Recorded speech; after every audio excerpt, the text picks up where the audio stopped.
तानी का श्लोक है।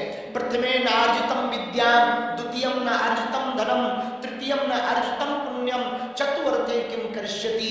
जिसने पहली अवस्था में विद्या नहीं पढ़ी, दूसरी अवस्था में जिसने धन नहीं कमाया, तीनों अवस्थाओं में जिसने धर्म नहीं किया, वो चौथी अवस्था में कुछ भी नहीं कर सकता। अंत में तो राम नाम सत्य हो जाएगा, ठठरी भर जाएगी। तो हनुमान जी से सीखो क्या? विद्या। हनुमान जी को विद्या की भूख है। आप कहो महाराज हम तो पुलिस में हैं, हनुमान जी पुलिस वालों के मोटिवेशनल है क्या? हाँ है। इंटरनेशनल चोरी हमारे भाई साहब ने ही पहली खोली है, अंतरराष्ट्रीय चोरी का खुलासा। तो पुलिस वालों के भी प्रेरणादायक है हनुमान जी महाराज। पूछो कैसे? जब लंका का राजा रावण माता जानकी जी को चुरा करके ले गया, तब हनुमान जी ही तो वो चोरी खोले हैं। तो पुलिस वालों के भी प्रेरणादायक हनुमान जी। आप कहो महाराज हम तो डॉक्टर हैं, क्या डॉक्टरों के हनुमान जी प्रेरणादायक है? बिल्कुल है। पूछो कैसे? अरे पूछो ना। सुरसा नाम की माता आई ना जब, जस जस सुरसा बदन बढ़ावा, तास दून कपि रूप दिखावा, सत जोजन तेहि आनन कीना, अति लब रूप पवन सुत लीना। 100 योजन का मुख जब सुरसा ने बनाया, बोली हमें देवताओं ने भेजा। हनुमान जी बोले किस लिए भेजा? बोले खाने के लिए। हनुमान जी बोले क्या हम समोसा है जो तो हमें खाओ? बोले बनाना ना हमारा भोजन हो, आज सुरन मुहि दीन आहारा। सुरसा ने कहा आज देवताओं ने हमको भोजन दिया। हनुमान जी बोले कौन सा भोजन? सुरसा बोली तुम। हनुमान जी बोले हम कचौड़ी थोड़ी है तो खा जाओ। माता ने माता हमें मत खाओ, बाद में खा लेना, अभी हम काम करने जा रहे हैं। राम काज कर फ्री में आवो, सीता कह सुध प्रभु सुनावो। राम जी का काम कर आऊं, मैं माता जानकी जी का पता राम जी को दे दूं। राम काज कर फ्री में आवो, सीता कह सुध प्रभु सुनावो, इसके बाद में तुम हमें खा लेना। सुरसा जी बोले ना ना इतनी देर इंतजार नहीं हो सकता, भूख ज्यादा लगी। हनुमान जी बोले वाह माता अभी खाओगी? हाँ ठीक है तो खाओ। अब सुरसा ने मुंह बढ़ाया, हनुमान जी ने शरीर बढ़ाया। अब भैया विचार करो, पानी पूरी बड़ी हो मुंह छोटा। कई लोगों का गुटखा खाते खाते मुंह ऐसा हो जाता है कि पानी पूरी नहीं खा पाते, फोड़ फोड़ खाते हैं।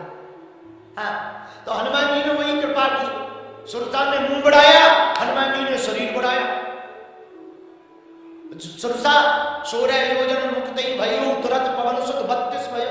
जैसे उसने 16 योजन का मुख बनाया, हनुमान जी 16 योजन के हो गए। लो खा। हम टूट तो सकते नहीं है, कचौड़ी थोड़ी है कि टूट जाए। तो सुरसा ने क्या किया? 7 योजन तेहि आनन कीना, 100 योजन 1200 किलोमीटर का मुंह बनाया लगभग। हनुमान जी ने विचार किया वाह ये 100 योजन की हो गई, और कहीं हम भी इससे डबल भय तो नाक राम जी के पास पहुंच जाएगी, कान माता जानकी जी के पास। तो हनुमान जी ने शरीर नहीं बढ़ाया, पता है क्या किया? 7 योजन तेहि आनन कीना, अति लघु रूप पवन सुत लीना। छोटा सा रूप धारण कर लिया, और जैसे ही धारण किया हनुमान जी सुरसा के मुख में चले गए। मुख में गए, दुनिया की पहली एंडोस्कोपी हनुमान जी ने चालू की। हाँ चेक कर रहे लीवर ठीक है क्या नहीं, किडनी बढ़िया है कि नहीं, लंग्स काम कर रहा है कि ठीक है कि नहीं कर रहा, और पूरा प्रवेश करके पूरा छानबीन करके बाहर आ गए। तो किसी ने कहा वाह जब सुरसा के मुंह में हनुमान जी गए तो सुरसा ने मुंह बंद क्यों नहीं कर लिया? तो किसी ने कहा वाह छोटा दरवाजा जल्दी बंद हो जाता है, बड़े दरवाजे को बंद होने में देर लगती है, छोटा मुंह जल्दी बंद हो जाएगा। 100 योजन का मुख है, जब तक बंद हुआ तब तक तो हनुमान जी ने रिपोर्ट ही प्रस्तुत कर दी कि किडनी लीवर ठीक है माता जी। हाँ बाहर आ गए। तो डॉक्टरों के भी प्रेरणादायक हनुमान जी हैं। कोई घमंडी हो ईगो वाला, उसके भी प्रेरणादायक हनुमान जी। पूछो कौन? पूछो हनुमान जी। पूछो कैसे? जरा जोर से पूछो। जब सुरसा ने 100 योजन का मुख बनाया तब हनुमान जी कितने बने? अति लघु। लघु मतलब छोटा, और छोटे में भी जो छोटा वो अति लघु। रामायण में सुंदरकांड में है अति लघु रूप धर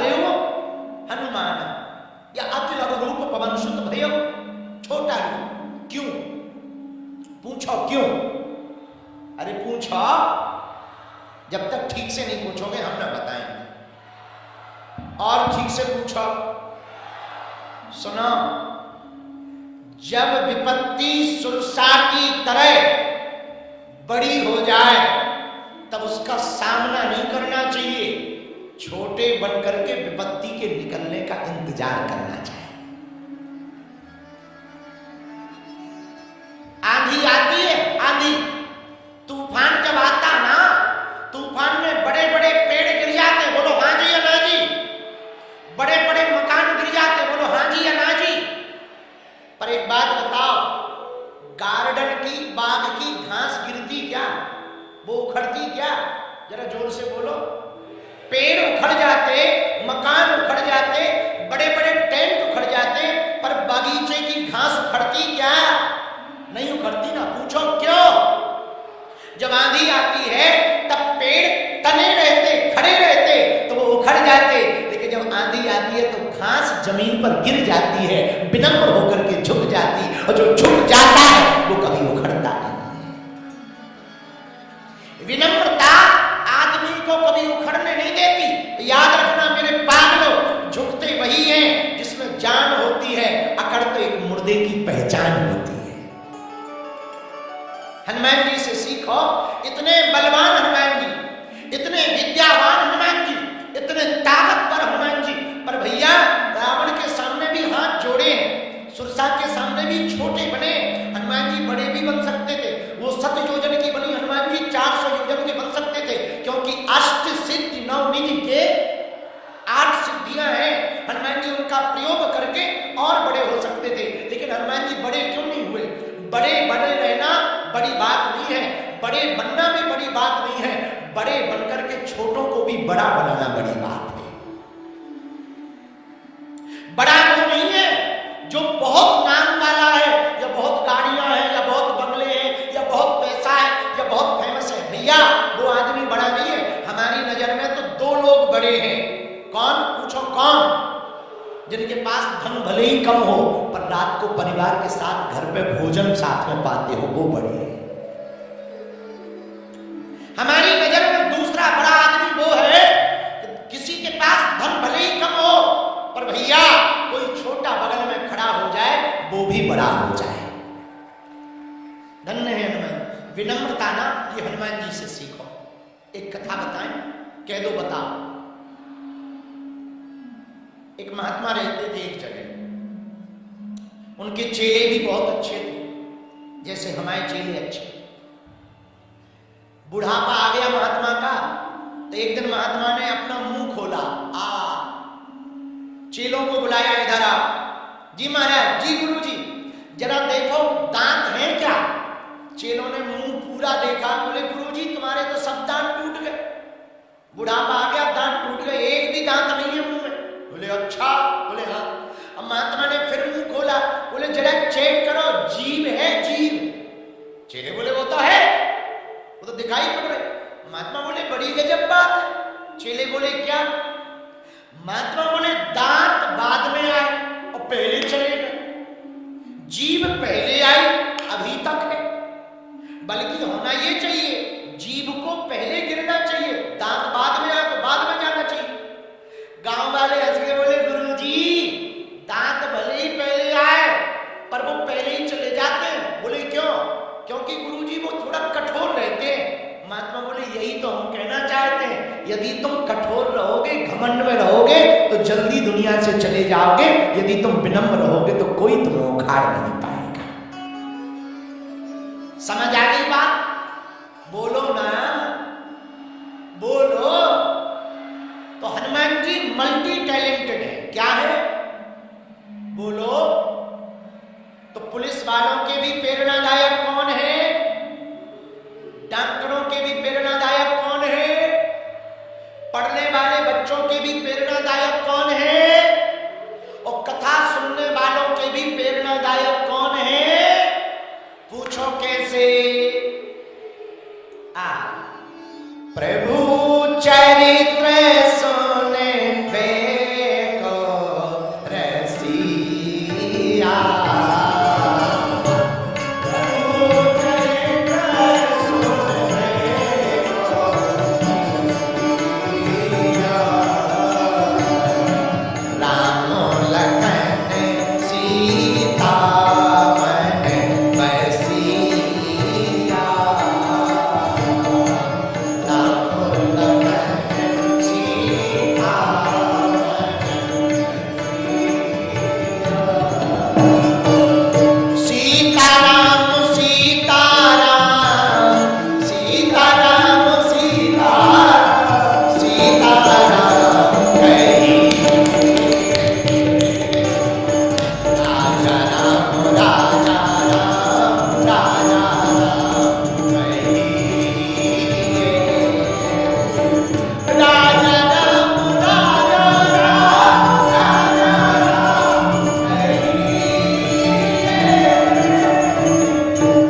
वाले श्रोता, भैया ये सीखना है हनुमान जी से।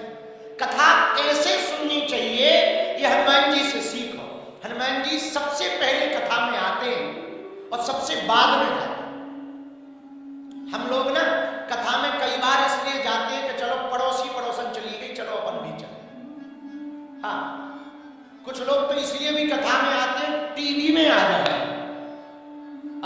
हमने कई चेला देखे हैं कथा के पहले वो ऐसे बैठे रहते हैं जैसे घर से पिट के आए, लेकिन जैसे ही कैमरा जाएगा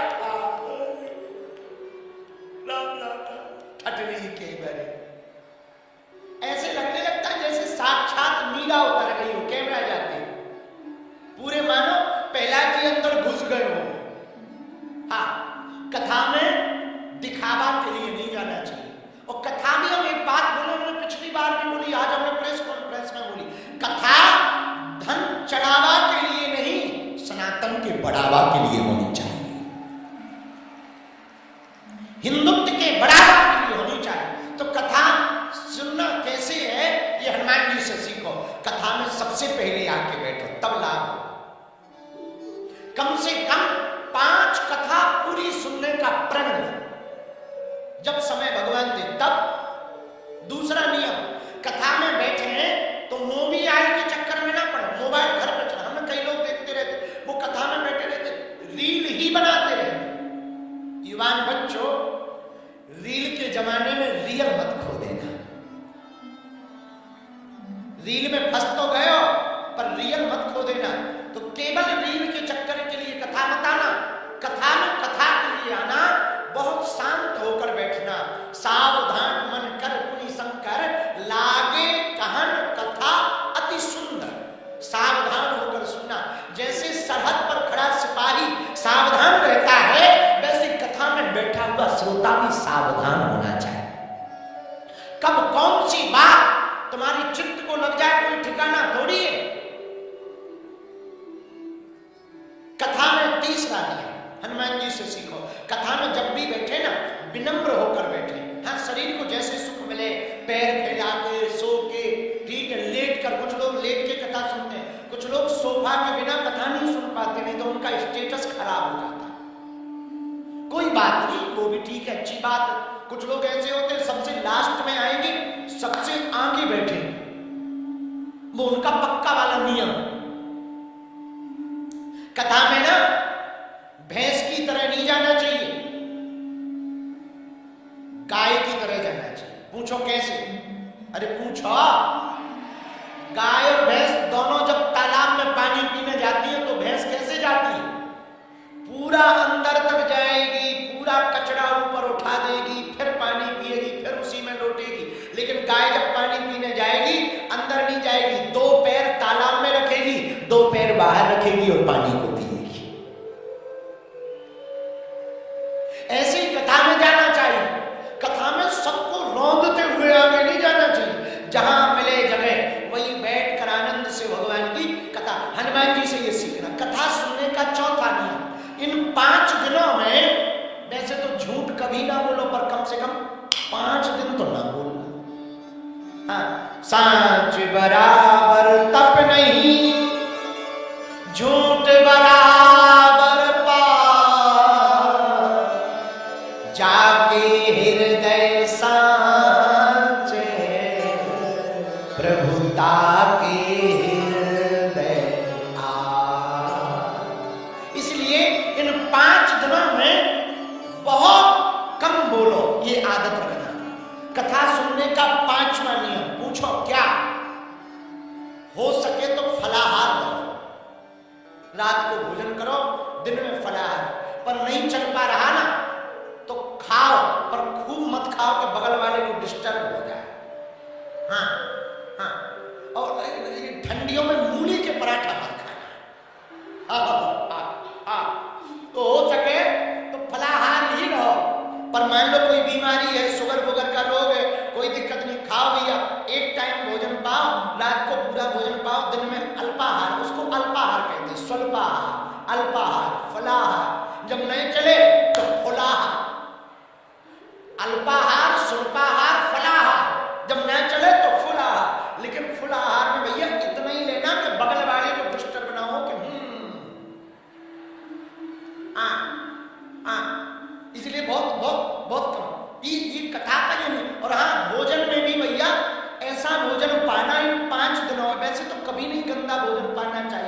पर कम से कम भैया ना इन 5 दिनों में सात्विक भोजन पाना, बिना लहसुन प्याज का भोजन खाने की कोशिश करना। हनुमान जी से सीखो, कथा सुननी कैसी चाहिए। कथा में ना वृथा लेकर मत आओ, ये है वो है, ऐसा हो जाए, फलानी ने पीली साड़ी क्यों पहन रखी, उसने ऐसा क्यों पहन रखा, फलाना सूट पहन के क्यों आया, वो मंच पे क्यों चढ़ गया, वो गुरुजी के पास क्यों पहुंचा। भगवान की इच्छा मानो, ठीक है, भगवान की यही इच्छा है तो भगवान को जब तुम्हें बुलाना होगा बुला लेंगे। हमने आज प्रवीण से कहा है कि कल की कथा की आरती ना इस नगर के सफाई कर्मचारियों से करवाओ। हाँ, क्योंकि वो कभी बेचारे मंच पे नहीं आ पाते। इससे सनातन हिंदू एकता का संदेश आ जाएगा। अब वो आरती करेंगे, अमीर तो हमारे मंचों पर हर बार आ जाते हैं, कभी गरीब को भी मंच पर आना चाहिए। और हमने कहा कि कल जो आगे वाली ये जो आरती वाले आचार्य बैठे ना, इस बाली पर पूरे में 60-70 साल के वृद्धों को बैठा है, बूढ़ों, क्योंकि वो भीड़ में ना पीछे खड़े रहते हैं। तो कथा में ना जहां बैठने मिले वहां बैठो, कम आहार लो, अल्पा। कथा के 5 दिनों में ज्यादा से ज्यादा कीर्तन करो, नाम जप करो, जो गुरु मंत्र मिला हो या जो आपके पास माला हो उस माला से खूब नाम जप करो। जितना नाम जप करोगे ना उतनी बुद्धि शुद्धि होगी, मन ठीक रहेगा, तन निर्मल रहेगा, मन भी निर्मल होगा, और गलत बातें मुंह से नहीं निकलेगी, झूठ मुंह से नहीं निकलेगा, गाली गलौज मुंह से नहीं निकलेगी। तो कम से कम आपका मन शांत रहेगा, नाम जप में मस्ती आएगी। कलयुग केवल नाम आधारा, सुमर सुमर नर उतरहि पारा। कलयुग केवल हरि गुण गावहि नर पावहि भवथा। कली काल में केवल भगवान का नाम कल्याणकारी है। भगवान स्वयं कहते हैं अपने मुखारविंद से, कहो, गोस्वामी तुलसीदास जी रामायण में लिखते हैं, कहो कहाँ लगी करो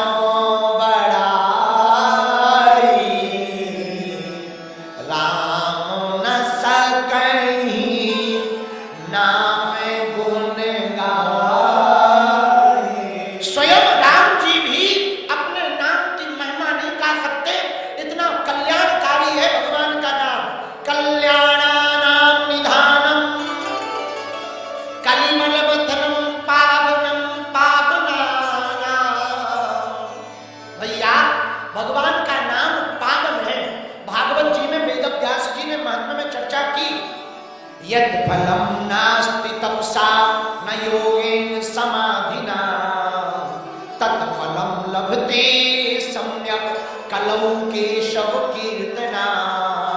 जो फल आपको तप से प्राप्त नहीं होगा, जो फल आपको यज्ञ से प्राप्त नहीं होगा, वो कलयुग में केवल भगवान का नाम लेने से प्राप्त हो जाएगा।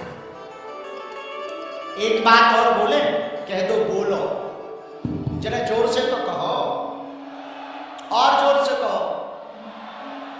प्रभु के नाम की इतनी महिमा है भैया कि राम जी भी अपने नाम की महिमा नहीं गा सकते, इतना कल्याणकारी नाम है।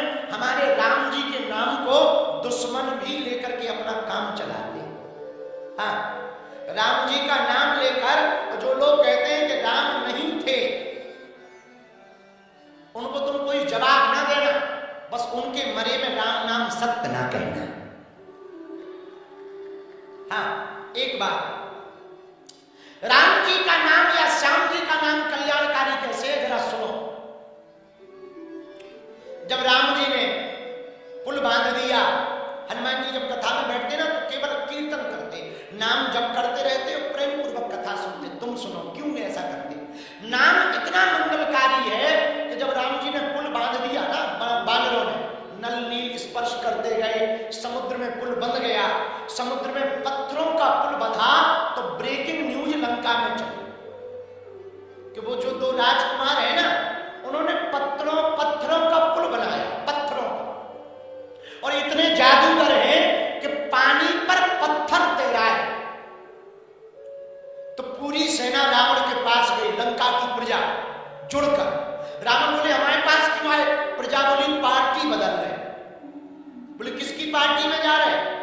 फिर राम जी वाली। रावण बोला क्यों? प्रजा बोली वो दोनों राजकुमार इतने चमत्कार हैं कि पानी में पत्थर तैराते हैं। विचार करो, जो पानी में पत्थर तैरा सकता भैया रावण, यदि वो लंका आ जाएंगे तो कितने पत्थर बरसाएंगे कि खपड़िया फूट जाए। अब मन्ना थोड़ी है, इसलिए हम लोग पार्टी बदल रहे, तुम्हारी पार्टी में नहीं रहना। रावण बोले पागल हो क्या, ये कोई बड़ी बात थोड़ी है पानी में पत्थर तैराना। प्रजा बोली पर तुम करके बताओ। और रावण ऐसा कोई जादू जानता नहीं था, लेकिन उसने जोश जोश में कह दिया कि हाँ मैं भी कर दूंगा। प्रजा बोली हम भाषणबाजी पे भरोसा नहीं करेंगे, बहुत भाषण दे लिए तुमने, करके बताओ। रावण बोला कल आ जाना समुद्र के किनारे, हम भी पानी में पत्थर तैरा करके जानते हैं। प्रजा बोली अच्छा। तो प्रजा बोली सुनो महाराज, यदि आप पानी में पत्थर तैरा दोगे तो हम पार्टी नहीं बदलेंगे, नहीं तो बदलेंगे। रावण बोला तैयार रहो। दूसरे दिन प्रजा आई, रावण आया, भैया पूरी सेना रावण की लाई। रावण ने कहा पत्थर ला। अब प्रजा तो प्रजा है, उसने सोचा कि विपक्षी पार्टी ने 50 किलो का पत्थर तैराया तो अपने राजा को कम से कम 500 केजी का तैराना चाहिए। तो राक्षस तो राक्षस, जिसका राजा मूर्ख हो प्रजा तो और पहले मूर्ख होती है। तो तुरंत बड़े बड़े पत्थर लेकर आधे आधे पहाड़ लेके राक्षस पहुंच गए। और रावण को पसीना आ गया कि छोटा मोटा पत्थर तो ट्रिक करके तैरा ही देते, अब बड़े कहां से तैरा। रावण को जितने श्लोक आते थे, जटानवी गलत जिला प्रवाह आदि आदि आदि जितने श्लोक आते थे, सब शिव तांडव गा लिया, ये गा लिया, वो गा लिया। उसने पत्थर लिया, कुल देवी को मना लिया, और जैसे ही छोड़ा सोई पत्थर डूब गया, डूब उड़ गया। प्रजा बोली ले वो निकल आया चमत्कार। अब पसीना रावण को भी आ गया। प्रजा जब जाने लगी तो रावण ने पता है क्या किया, सिर पानी में डाला, और जैसे ही पानी में सिर डाला पता नहीं वो क्या गुदगुदाया, वो पत्थर ऊपर आ गया, तैरने लगा। प्रजा ताली बजाने लगी, लंकापति रावण की जय हो, जय हो। प्रजा जय जयकार करने लगी। अब रावण भी बड़ी मस्ती चाल में बढ़िया मतवाला बनकर के वापस आया। रात को वो लेटा तो मंदोदरी चरण दबाने लगी। मंदोदरी बोली महाराज हम आपको जानते हैं, आपके पास बहुत शक्तियां हैं, पर ऐसी कोई भी शक्ति नहीं है कि आप पानी में पत्थर तैरा सको। देखो बाहर चाहे तुम जितनी लंबी लंबी हाँक लो, घरवाली सब जानते हैं। बाहर चाहे जितने बड़े नेता बन जाओ, घरवाली को पता होता है कि कितने फेंकने वाले। बाहर चाहे जितने बड़े गुंडा बन जाओ, लुगाई को पता होता है कि तुम कितने बड़े वाले। बाहर तुम चाहे जितने बड़े अफसर बन जाओ, घरवाली को पता होता है कि तुम कितने बड़े अफसर। रावण से पत्नी मंदोदरी रावण की बोली महाराज हमें पता है आपके पास देव शक्तियां हैं, देवियां हैं, सिद्धियां हैं, पर ऐसी कोई शक्ति नहीं है कि आप पानी पर पत्थर तैरा सको। ऐसी कोई शक्ति नहीं है आपके पास। पर एक बात बताओ, आपने आज ये किया कैसे? हमने सुना आपने पानी पे पत्थर तैराया। रावण बोला हाँ सही कहते हो, हमने पानी पे पत्थर तैराया। आज पहली बार रावण रोया, 20 आंखों से रावण रोया। मंदोदरी बोली महाराज आप रो क्यों रहे? रावण बोला देवी तुम सही कहती हो, मेरे पास ऐसी कोई शक्ति नहीं कि मैं पानी पर पत्थर तैरा सकूं, लेकिन जब आज पानी में पत्थर डूब गया, मेरी नाक कट गई और प्रजा मुझे छोड़कर जाने लगी, तब मुझे बहुत बुरा लगा। देवी मैंने पानी में सिर डाला और पत्थर के पास गया, ये पत्थर तुझे राजा राम की सौगंध है, मेरी लाज बचाने के लिए ऊपर आ जा। तुझे राजा राम की सौगंध है, मेरी लाज बचा और ऊपर आ जा। देवी उसने मेरी सौगंध मान ली, राम जी की सौगंध मानकर पत्थर ऊपर आ गया। ऐसा नाम है हमारे राम जी का, इतना कल्याणकारी नाम है हमारे राम जी का कि रावण भी राम जी का नाम लेकर अपना काम चलाता है। तो कथा में जब भी बैठो ना, भगवान का नाम लो, सीताराम सीताराम सीताराम, राधे श्याम, जय माता दी, ओम नमः शिवाय, ओम बागेश्वराय नमः, ओम सन्यासी देवाय नमः, ओम हम हनुमते नमः। जो मन में आवे इन 5 दिनों में जितना जप करो कथा में उतना अच्छा। छठवां नियम, हो सके तो जमीन में लेटो, भूमि पर शयन करो, ताकि वृत्ति भी शुद्ध रहे और विचार भी शुद्ध रहे। क्योंकि वासना ना दिन में तो कंट्रोल रहती, रात को बड़ी प्रबल होती, बहुत प्रबल होती। काम वासना रात को बड़ी प्रबल होती।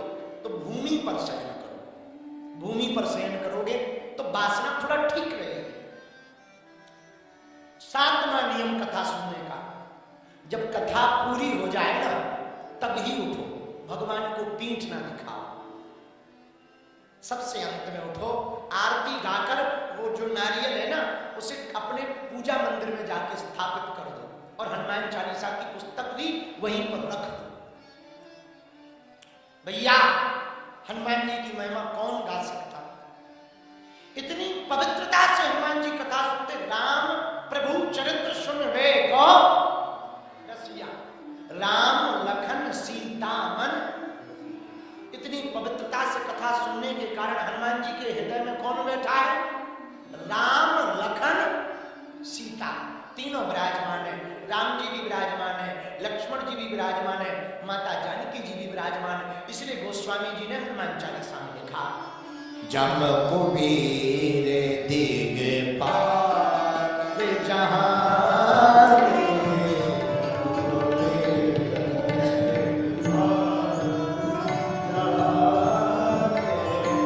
कवि को भी दिल कही सके कहाँ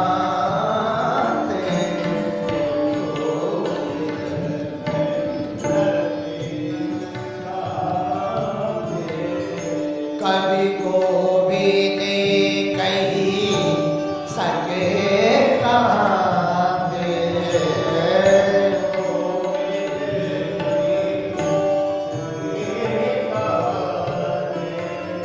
जमा कुबेर दिगपाल जहां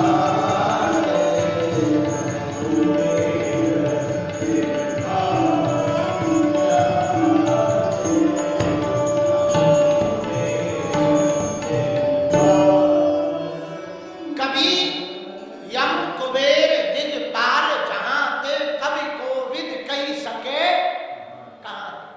कोई भी हनुमान जी की महिमा को नहीं गा सकता, कभी भी नहीं गा सकते, न इनकी महिमा का कोई पार है। गोस्वामी जी ने आगे लिखा हनुमान चालीसा, ए हा तुम उपकार सुग्रीव